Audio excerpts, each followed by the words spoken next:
Hi everyone, I'm Dr. Yogeshwari and presently I'm pursuing my Masters in Maxillofacial Prosthodontics and Oral Implantology from Seema Dental College and Hospital, Rishikesh, India. So, today our topic of discussion would be gingivitis. As the name suggests, gingivitis is the inflammation of the gingiva. It is a very common condition here in India. Studies show that about 93% of the population here suffers from gingivitis.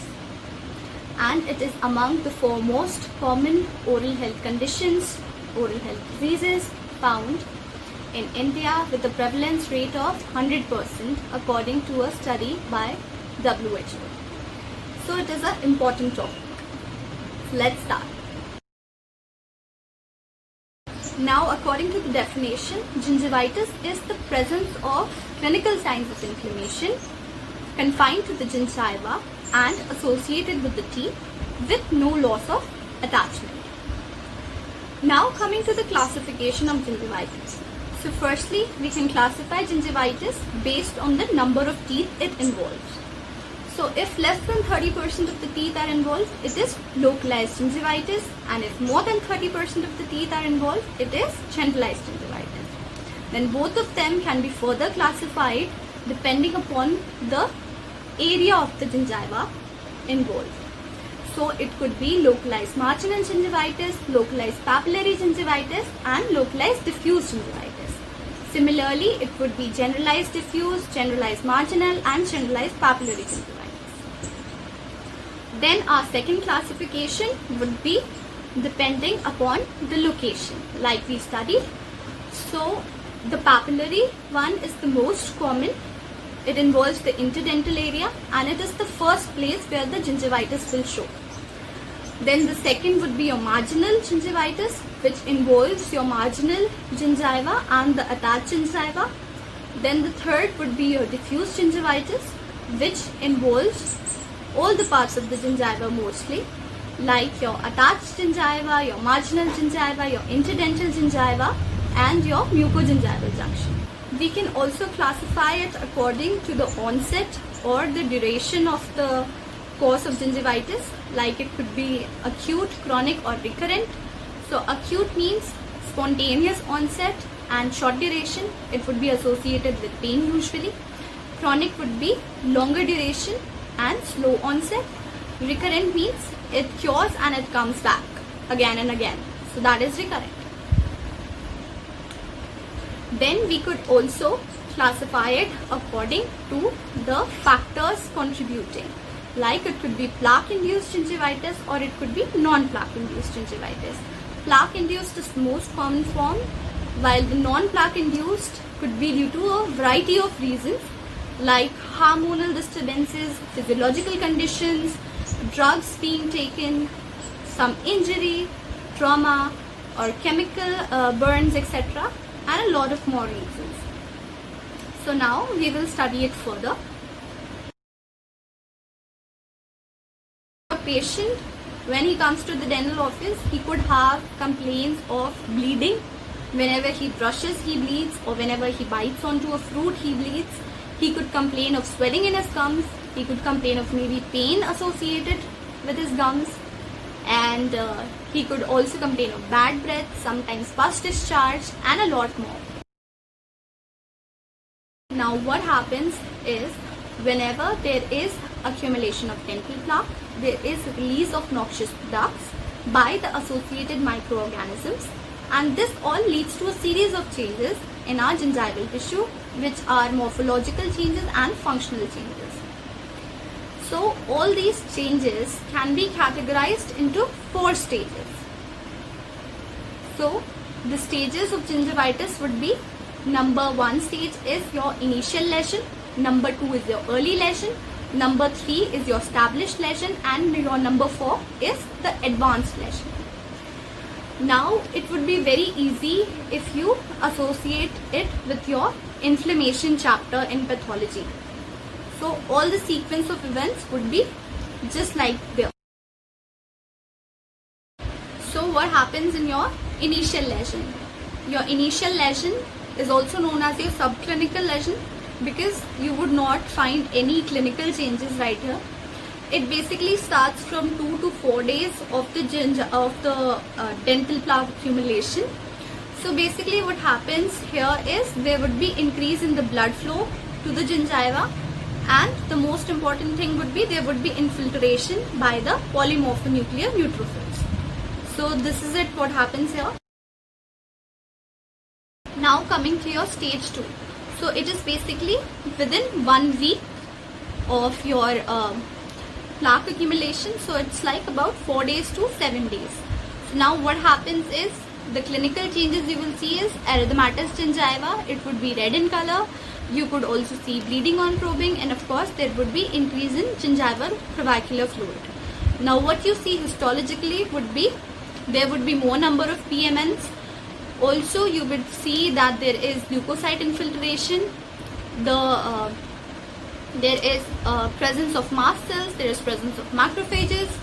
Also you will see that the capillaries are engorged and there are proliferation of the capillaries.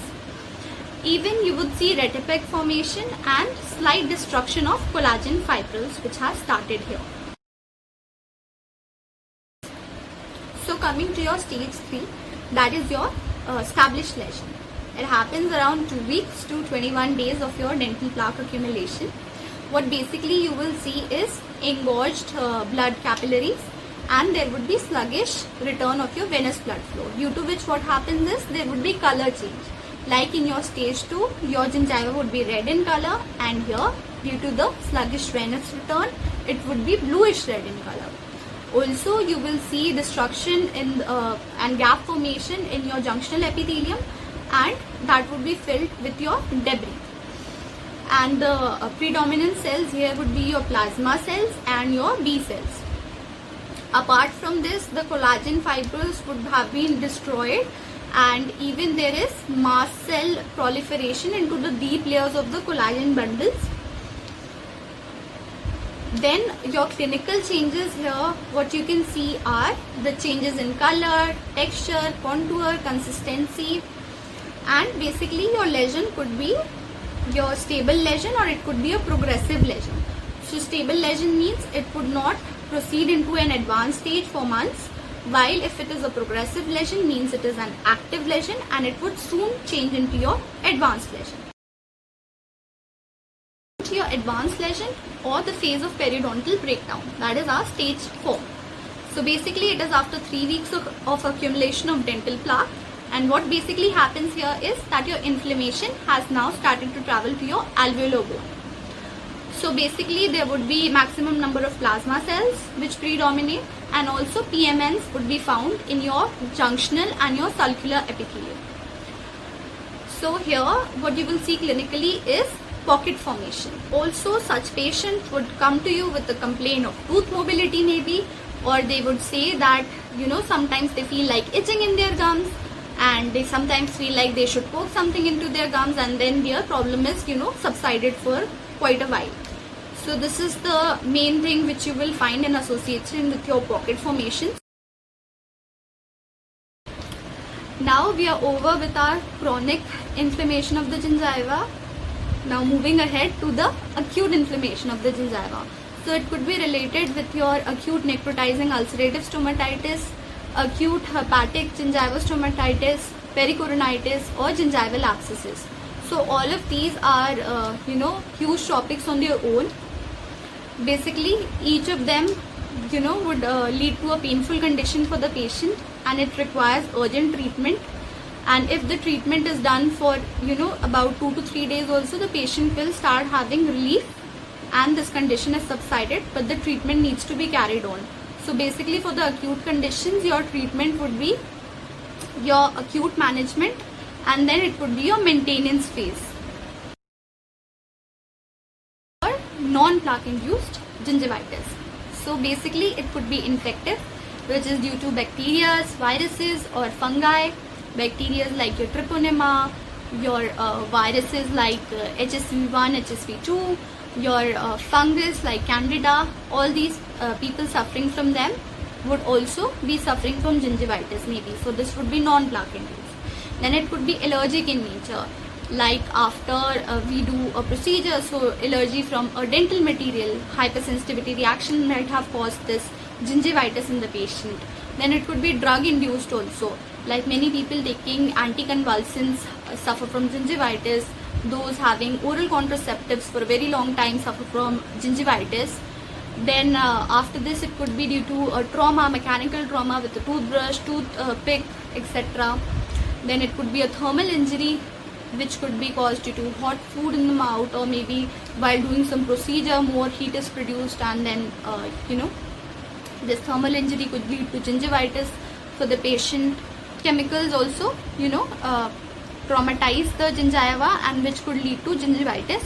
So basically aspirin burns are common in people, paraformaldehyde causes this, and people taking cocaine suffer from cocaine burns. Chlorhexidine is also known to cause some burns in some patients. So this is it about your non-plaque induced gingivitis. Now coming to your most important thing, that is the clinical presentation of gingivitis in the patient's mouth. So you have to be looking at 3 C's, double S, PB. So what is this? This is color, contour, consistency, surface texture, size, position, and bleeding on probing. So we'll just discuss all of these a little. Firstly is the color change that we will see.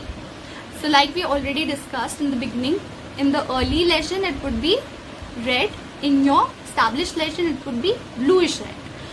Similarly, it is different for each of the non-plaque induced gingivitis also, like the bacterial induced. It would be fiery red in color. Some, after the chemical burns, etc., gingivitis, that would be whitish or grayish in color. Sometimes sloughing is also present, that we will discuss in the surface texture. So, apart from this, there could be metallic pigmentation, Burtonian's lines, etc. And some systemic causes also cause these pigmentation in your gingiva, which the doctor needs to be very cautious about. Coming to the consistency of the gingiva, so our gingiva could be spongy in consistency and it can be soft. Also here the pitting would be present. Once we see it with the probe, there would be pitting. It could be soft and friable, so pinpoint edematous spots would be present, sloughing could be present, and it could be leathery and firm in consistency where no pitting would be present. So similarly it is in different forms in our chronic and acute phase of it. Now coming to the contour, the changes in contour are basically seen in gingival enlargements. So what happens in a chronic gingivitis basically is that your margins will be rolled out, your papilla would be blunt and flattened. Like if the patient is suffering from acute necrotizing ulcerative gingivitis, so there what you will see is punched out papillae would be there, ulcerations would obviously be there. So like that you have to mention the change in contour.